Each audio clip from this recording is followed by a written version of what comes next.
We lived in Holloway. It's 1500 block in Holloway and Pomona. The neighborhood was a lot of Asians, Southeast Asians, Vietnamese, Laos, Cambodians. So growing up in my neighborhood, everybody knew everybody from a childhood. And we became all family. For Cambodia, this was like almost, I guess, the project, you could say. Basically, it was the project. This is the H section right here. We lived in one crappy apartment with broken windows. We was sharing food, family to family. Now it's a lot better. It looks way better. Now they got fucking gates and shit on the windows and stuff like that.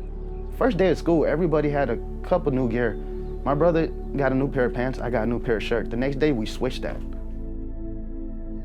Despite being poor, Vanna and his neighborhood friends found ways to have fun. Nothing bored us during our childhood. We wanted to play war, we dig a big hole in the back, and we made water balls with sand and just threw it at each other. Then when skateboarding was in, we all wanted to be skaters. We used to ride to our middle schools or our elementary schools in a group. And we did everything together in that group of kids that we grew up with. That motherfucker used to thought he was a badass in skateboarding and shit, try to ollie, he had ramps and everything right here through this block. There used to be no grass here. All this shit looked different. It used to be brown. I'm talking about dirt brown, not like this shit right here. Didn't have all that rails and all that shit. Well, so this is his house right here. This is exactly where he lived at. Coming from the front view.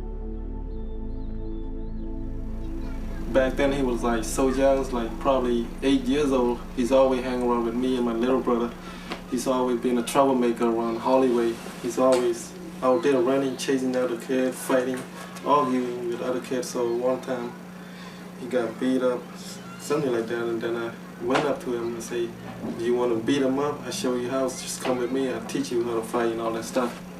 He was just prepping me up, pumping me up, motivating me up like he was my trainer. He just threw me in the middle. It was a fist fight. There was no boxing glove. We fought. So I showed him how to move a little, like boxing and all that stuff, and then I told him go back and kick the ass. So he did. He looked up to me. I said, he got scared because I told him if he don't beat him up, I'm gonna kick his ass. So he said, all right, I'm gonna go kick the ass. So he tried all his best and he beat him up.